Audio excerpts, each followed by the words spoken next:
नमस्कार, मावळ 24 तासमध्ये आपलं स्वागत. मी महादेव वाघमारे. काही महिन्यापूर्वी कामशेत ग्रामपंचायत हद्दीतील खामशेत मुंबई पुणे महामार्गावर भीषण अपघात झाला होता.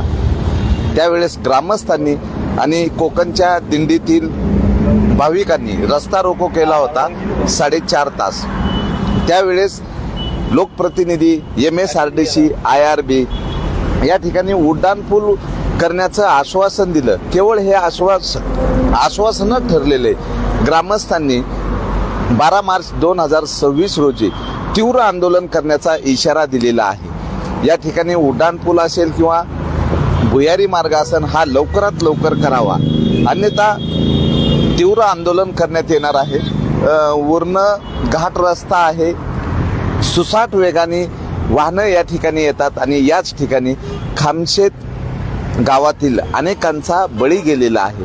आणखी किती लोकांच्या बळीची प्रतीक्षा या ठिकाणी IRB, MSRDC आणि सरकार करत आहे. तर प्रत्यक्षात या ठिकाणी कामशेत ग्रामपंचायतीचे सरपंच रुपेश गायकवाड आहेत. आम्ही त्यांच्याकडनं जाणून घेतोय. काय सांगाल? वारंवार गेल्या काही दिवसांपूर्वी इथे खामशेत या ठिकाणी पाठीमागे दिंडीचा मोठा अपघात झाला आणि एक महिला आणि त्यांचे काही साथीदार इथं जखमी झालेले, एक महिला मृत्युमुखी पडली आणि गावामधील देखील अनेक नागरिक इथं मृत्युमुखी पडलेले आहेत. गेल्या कित्येक वर्षांमध्ये 10-12 माणसं या गावातील नागरिक या इथं मृत्युमुखी पडलेले आहेत. मग त्यांचं कुटुंब एक करता पुरुष जर कुटुंबामधला गेला तर त्यांचं कुटुंब उद्ध्वस्त होतं. त्यांच्या घरामध्ये पत्नी असते, 2 मुलं असते, त्यांचं शिक्षण असतं, पत्नी सर्वच उद्ध्वस्त करण्याचं काम इथं झालेलं आहे. आणि त्याच अनुषंगाने वारंवार आम्ही इथं गेल्या वेळेस रस्ता रोको केला होता. ज्यावेळेस आम्ही तुमची बॉडी उचलत नव्हतो त्यावेळी इथं खासदार साहेब आले होते, त्यावेळेस MSRDCचे अधिकारी इथं आले होते, मॅडम आल्या होत्या, IRBचे अधिकारी आले होते, पोलीस प्रशासन आलं होतं, DYSP आले होते, IRBचे अधिकारी आले होते आणि सर्वांनी आम्हाला आश्वासन दिलं होतं की तुम्ही इथून उठा, हा रस्ता खुल्ला करा आणि आम्ही काही करू तात्पुरत्या स्वरूपामध्ये महिनाभरामध्ये. पण त्याला निविदा प्रक्रिया लागती, त्याला वर्क ऑर्डर लागती. पण आम्ही तात्पुरत्या स्वरूपामध्ये कुठल्या तरी दुसऱ्या ठेकेदाराला सांगून काम सुरू करतो आणि निविदा आल्यानंतर तुमचा उड्डाणपूल आम्ही इथं करतो किंवा तात्पुरत्या स्वरूपामध्ये अंडरग्राऊंड बोगदा इथं करतो. पण अद्याप यांनी आम्हाला काही दिलेलं नाहीये. या खामशेतचे नागरिक इथं वारंवार त्या अधिकाऱ्यांची फोनद्वारे चर्चा करून, इथं सभापती साहेब असतील, सर्व असतील, त्यांना पत्रव्यवहार करून अद्याप कुणीही काही इथं काम सुरू झालेलं नाहीये. तर या खामशेत आणि खामशेतच्या सर्व नागरिकांनी ठरवलेले आहे, त्यांना कालच परवा दिवशी त्यांना पत्रव्यवहार करण्यात आलेला आहे की 12 तारखेला या ठिकाणी जर काम त्याच्या आतमध्ये सुरू झालेलं नाही तर 12 तारखेला इथं संपूर्ण कामशेत आणि संपूर्ण कामशेत रस्ता उतरल्याशिवाय तीव्र आंदोलनाचा इशारा आज या पत्रकार परिषदेच्या माध्यमातून आम्ही देतोय. आम्ही तर रस्ता अडवणार, अजिबात एक गाडी जाऊन देणार नाहीये, कारण हा जीवाचा मस्ती. आणि किती दिवस हे प्रशासन, हे अधिकारी हे आमच्या जीवाशी खेळणार आहेत, हे त्यांना माझा सवाल आहे की 12 तारखेच्या आतमध्ये जर इथं उड्डाणपुलाचं काम त्याच्यात सुरू झालं नाही तर तीव्र आंदोलन आम्ही कामशेत शहराच्या माध्यमातून, खामशेत ग्रामाच्या माध्यमातून करणार आहे. काय सांगाल की या प्रश्नाच्या बाबतीत अनेकदा तुम्ही पुढाकार घेतला, पण केवळ प्रशासनाकडून आश्वासनं दिली जातात, पण इथं भुयारी मार्ग असेल किंवा उड्डाणपूल असेल याकडे काहीच लक्ष नाही. आजपर्यंत अद्याप आहे ना, जसं IRB वाल्यांनी सांगितलं इथं खासदार साहेब आले, आमदार साहेब लक्ष टाकतात किंवा इतर बरेचसे मंडळ आहेत की असे नेते मंडळ आहेत की बाबा आश्वासन देऊन फक्त थांबलेत. आमदार साहेबांना त्या दिवशी विषय घेतला होता. आमदार साहेब म्हणले आता मी त्याच्याकडे लक्ष टाकतो आणि आमदार साहेब म्हणलेत याचा पाठपुरावा मी करतो. तसंच खासदार साहेब आले, त्या दिवशी मोठं आंदोलन केलं. ज्या दिवशी एक महिला भगिनी पालखीला, आळंदीला पालखीला चालली होती, त्या पालखीमध्ये जात असताना तिला चिरडलं गेलं. त्या दिवशी मोठं आंदोलन झालं, पण त्यात काय फक्त खासदार साहेब आले, त्यांनी आश्वासन दिलं आणि निघून गेले. आणि अद्याप मला 1 महिन्यात करतो काम, पण काय केलं नाही. तसंच आमचे गावचे ज्येष्ठ नागरिक सभापती साहेब असतील, विष्णू गायके, बाळासाहेब गायके असतील, सुरेश जाधव असतील, माजी सरपंच तुकारामजी गायके असन, अतुलजी कारलेकर आहे, हे अद्याप आजही आतापर्यंत त्यांनी पाठपुरावा करतात, ते लेखी स्वरूपात करतात, ते फोनद्वारे करतात ते. आणि शिवाय आता त्यांनी ठरवलंय की बाबा तुम्ही आम्हाला काहीच रिस्पॉन्स देत नाही, रिप्लाय देत नाही, तर त्यासाठी आम्ही येत्या 12 तारखेला ठिय्या आंदोलन नाही, हे आंदोलन याच्या नंतर नाही का, म्हणजे आम्हाला त्याच्या आतमध्ये एक निर्णय द्या, काहीतरी काम चालू करा, नाही तर आम्ही थांबणार नाही. रोड रोको आंदोलन करणार आहे. आणि सगळंच ग्रामस्थ हे पंचक्रोशीतले जेवढी या रोडचा वापर करतात, पिपोळे असन, ताजे असन, बोरज असन किंवा इतर लोणावळा मार्ग आहे, ती सर्वजण लोक इथं जे कामशेतमध्ये येणारे जाणारे आवक जावक जे आहे बाजारपेठेमध्ये, आज कामशेत ही म्हणलं तर मोठी बाजारपेठ आहे, या बाजारपेठेमध्ये येणारे जाणारे इथूनच जातात. तर त्यासाठी इथं आज सर्व पंचक्रोशी हे गावं आहेत, यातली इथले ही लोक येऊन इथं मोठं जोमाने आंदोलन करणारे. आणि इथं आता कोणाचं ऐकलं जाणार नाही. आम्हाला याचा निर्णय काहीतरी फायनल करावा अशी आमची सर्व ग्रामस्थांची इच्छा आहे. बस. काय सांगाल? माझं नाव विष्णू गायके, माजी सभापती कृषी उत्पन्न बाजार समिती. हे पुणे मुंबई हायवे मार्गाजवळ खामशेत गाव, आम्ही उड्डाणपुलासाठी मागणी करत आहोत. मी स्वतः परवा 15 दिवसापूर्वी ताजं पिंपळी सगळ्या सह्या स्वतःनी गेलो, 2-2 तास त्या गावात मी थांबलो, सगळ्यांच्या सह्या घेतल्या आणि ते पत्रावर मी केलेलं आहे. आणि हमेशा पत्रावर माझा चालूच असतो. 2003ला आमचा कैलासवासी विश्वनाथ बंडू गायके हे बिचाऱ्यांनी केला, पार त्यांनी आत्मधन पार मंत्रालयात जाऊन त्यांनी केलं बिचाऱ्यांनी. आणि त्याची लोक इथं आली, पाहणी केली, मला त्यांनी बोलून घेतलं, असं असं बोललं. हा बरोबर आहे, त्याचं काय चुकलं. त्याच्यानंतर 2-4 वर्षांनी आमचा स्वतः पाटील आमच्या समोर जातोय, पोलीस पाटील, गावचा पोलीस पाटील समोर जातोय, तरी यांनी दुरुस्त केलं. आणि 2003 पासून आमचं चालू आहे. 2003, 2010, 2015, 2016, 2020, 2025, 2026 पत्र त्यांना दिलेली. आणि आमचा पाठपुरावा सतत चालू आहे. हे आम्ही कुठे इथं कमी पडलेलं नाही. आम्ही त्यांना पत्र देऊन फोन करून सुद्धा आज येतो, उद्या येतो, परवा येतो, तेरवा येतो, असे आम्हाला त्यांनी दाखवला. मध्ये आज 2 वारकरी गेलेत, 7-8 जखमी झालेत. आणि खासदारांनी आम्हाला दिलं की 4 दिवस मी काम चालू करतो. आणि त्या मॅडमनी सांगितलं 3 महिने चालू करतो. आणि डेप्युटीने आम्हाला पत्र दिलं त्या साध्या कागदावर की 3 महिन्यात तुम्हाला ते चालू होईल. मग का चालू होत नाही? अजून आमचे किती तुम्ही अपघात पाहणार आहे? रस्ते कुठे झालेत? मी परवा वेळेला बोरला गेलो होतो, 40-50 रस्ते कुणासाठी? मंत्र्यांसाठी, बिल्डरांसाठी रस्ते झाले का? हा जुना रस्ता आहे, हा का होत नाही? इकडे पेमेंट तिकडे खाली देऊ, वेगळे भांडारा रस्ते 50 पडतो. त्या रस्त्यावर कोण जाणार आहे? आम्ही जाणार आहे? सामान्य माणूस जाणार आहे का? हे कोणासाठी चालले सगळं? आणि हा एवढा पूर्वी जुना रस्ता आहे, माणसं मारतात रोज. काल परवा एक बाई आमच्या इथं उडवली पात्रगावला, जाऊन बघा, पण दाखवतो मी आता. एक मुंडाला पाठवत, त्याचा ऍक्सिडेंट झाला, बिचारा घरात बसले. काय करणार तुम्ही सांगा मला? परत 7 ऍक्सिडेंट झाला, सगळं इथं चालूच आहे. आणि तुम्ही मला सांगा साहेब की आमचं त्यांना विचार आहे की हा रस्ता किती इंच हे दाखवा आम्हाला. पहिलं 2 गाड्या जर ओव्हरटेक करत असेल तर 2 व्हीलर ऍक्सिडेंट होतो, त्याला ओढवतात. मोठी गाडी त्याला काही बघत नाही, मागे पुढे ढकलून त्याला खाली, आणि मग ते ऍक्सिडेंट होतात. हे कुणी बघायचं? आणि आमच्या इथले किती माणसं गेलेली आहेत, आम्ही याला वारंवार सांगतोय ना, आम्ही करतोय ना. आम्ही तुम्ही काय करता आम्हाला कळू दे ना, आम्हाला तर कळलं पाहिजे ना काय करतात ते. आम्ही पत्रावर करतो ना, आम्ही काय तोंडी बोलत नाही. तोंडी बोललं काही महत्व नाही, हे आम्हालाही माहिती आहे. आम्ही स्वतः पत्रावर करतोय. 12 वर्ष मी पळतोय सारखा याच्यात, तरी काहीच नाही. आणि म्हणतात इकडं हे फॉरेस्ट आहे. आता काय फॉरेस्ट आहे का? गाव फॉरेस्टमध्ये आहे आमचा. तर आम्हाला माहिती आहे, आम्ही 12 तारखेला तीव्र आंदोलन आम्ही करणार म्हणजे करणार. तर कोणी बी येऊन द्या, खासदारांनी येऊन द्या, खासदार आमदार इथं आलाच पाहिजे. त्यांनी आम्हाला सांगितलं पाहिजे की आम्ही 4-8 दिवस चालू करतो म्हणून. बरं, काय सांगाल नेमकं?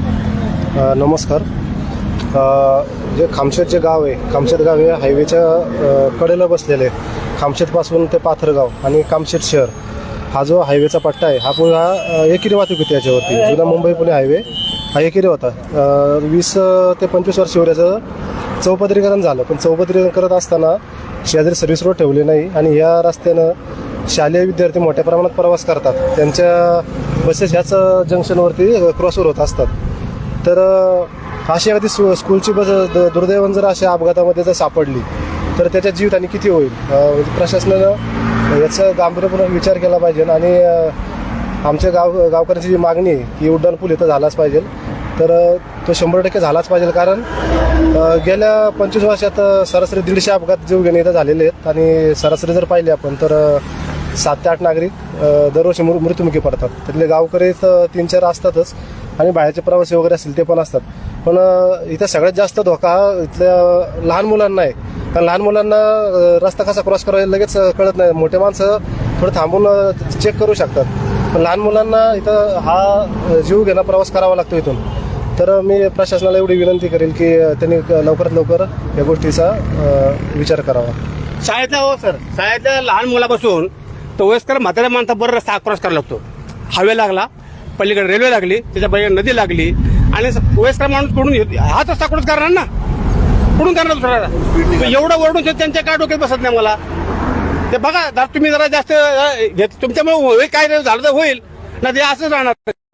फक्त आम्हाला सांगतात आज होईल, उद्या होईल, परवा होईल. आता ही शेवटची वेळ आहे आमच्या.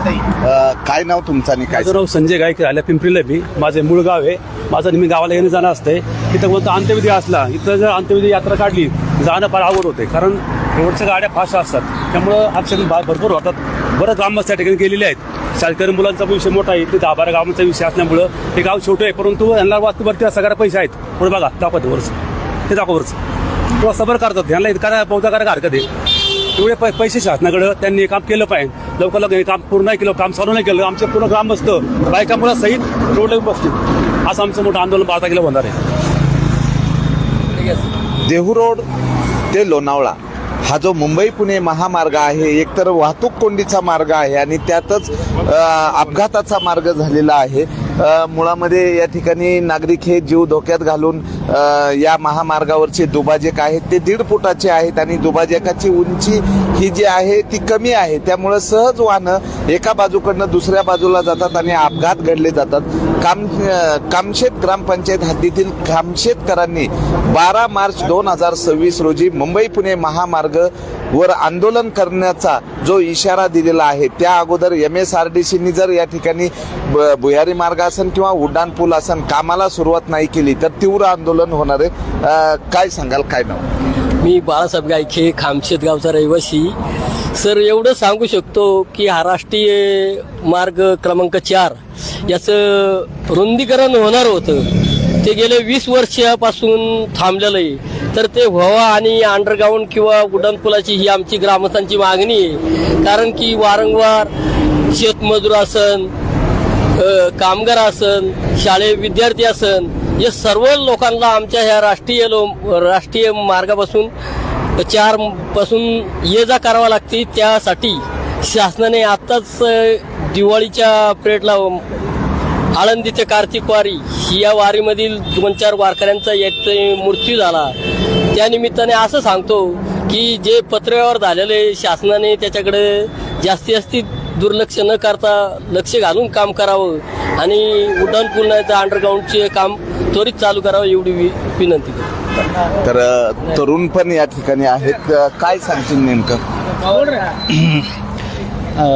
खामशेत गावातील या जो मुंबई पुणे महामार्गावरती जे दुर्घटना होतात यामध्ये वरून येणारा जो उंच येणारा रस्ता आहे तो घाट रस्ता येतनं इथं खाली खड्डा आहे. त्या खड्ड्यामध्ये लोकांना ये जा करण्यासाठी एकमेव इथं एक डिवायडर होते, ते अत्यंत चुकीचं आहे.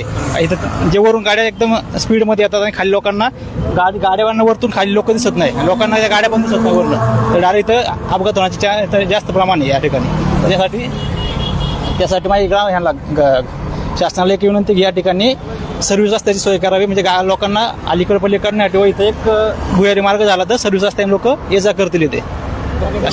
नुकताच या ठिकाणी यांचा अपघात झालेला आहे. अपघातामध्ये पायाला जखम झाली. काय नाव तुमचं आणि काय सांग? प्रकाश भाऊ पवार. हा, प्रकाश भाऊ पवार. 4 वर्ष 4थं वर्ष चालू आहे. लवकर आपला ब्रिज व्हायला पाहिजे. कुठं तुमचा अपघात झाला? हे काय समोर झालेला आहे. बसला उभा होतो. 4 वर्ष आलेले अपघात होऊन. तर खामशेत गावातील ग्रामस्थांना कुणाला अपंगत्व आलेलं आहे तर कुणी जीवानीशी गेलेला आहे. तर लवकरात लवकर MSRDCने या ठिकाणी भुयारी मार्ग असन, उड्डाण पूल असन या कामाला सुरुवात करावी, अन्यथा 12 मार्च 2026 रोजी आंदोलन तीव्र होणार आहे. याची दखल सरकारने घ्यावी. काय नाव तुमचं सांगा? माझं नाव तुकाराम जिजाबा गायके. या खटकाळ विकास सोसायटीचा मी वाही चेअरमन या नात्याने बोलतोय. कारण आम्ही वारंवार वजो 2 वर्ष झाले आम्ही इकडे कागदपत्र तात्काळ नवीन दिलेले आहेत, पुण्याच्या ऑफिसमध्ये दिले आहेत. तुमच्या तहसीलदार कचेरीमध्ये सुद्धा आम्ही ते कागदपत्र दिलेले आहेत. आमच्या येत्या 12 तारखेला आम्हाला ह्या प्रशासनाने सहकार्य करावं अशी आमची ग्रामस्थांच्या वतीने विनंती आहे. सांगा. 2 मिनिटं. अनेक वेळा पत्रव्यवहार करून पण आमच्या इथं ब्रिजचं काम होत नाही, तसेच अंडरग्राऊंड काम होत नाही आहे. दरवेळेस आम्ही पत्रव्यवहार करतो पण हे काहीच आमचं पूर्ण होत नाही आहे. जर आमचं गाव कमी लोकसंख्याचं असेल आणि त्याच्यामुळं जर आमच्या इथं ब्रिज होत नसेल तर आम्ही देखील हे आंदोलन करू 12 तारखेचं. त्याच्यानंतर आम्ही आमदारकी, खासदारकी, त्याच्यानंतर ग्रामपंचायत या इलेक्शनवरती पण आम्ही बहिष्कार घालू शकतो जर तुम्ही आमचा विचार करत नसाल. तर या ठिकाणचा जो प्रमुख प्रश्न आहे, समोर तीव्र उतार आहे, उतारावरनं ही वाहनं येत असताना अचानक ग्रामस्थ घुसले तर ब्रेक कंट्रोल होत नाही, या ठिकाणी गतिरोधक नाही आणि सुसाट वेगाने ही वाहनं जातात. दुचाकी सारासन रस्ता ओलांडत असताना वारंवार या ठिकाणी अपघात होत आहे. बघूया 12 मार्च 2026 रोजी कामशेत ग्रामपंचायत हद्दीतील खामशेतकरांचं आंदोलन आहे. या आंदोलनाच्या अगोदर प्रशासनाला जाग येते का? मावळ 24 तास प्रतिनिधी महादेव वाघमारे, धन्यवाद. अशा पद्धतीनं अचानक कार घुसली तर त्या कारला डॅश होते आणि वारंवार अपघात होतात. रात्री म्हणजे 24 तास या ठिकाणी नागरिकांच्या जीवाला धोका निर्माण झालेला आहे. अशी परिस्थिती या ठिकाणी झालेली आहे. तीव्र वेगाने ही वाहनं येतात. याकडे MSRTC, IRB आणि लोकप्रतिनिधीचं दुर्लक्ष होतंय. तर लवकरात लवकर या ठिकाणी उड्डाणपूल किंवा भुयारी मार्ग करावा, कारण खामशेतच्या लोकांना बाजारासाठी कामशेतमध्ये जावं लागतं आणि याच रस्त्यांनी आणि लोणावळ्यापासून अनेक गावांचा संपर्क या ठिकाणी असतो. वारंवार अपघात होतोय आणि त्यातच या ठिकाणी जे दुभाजक आहे ते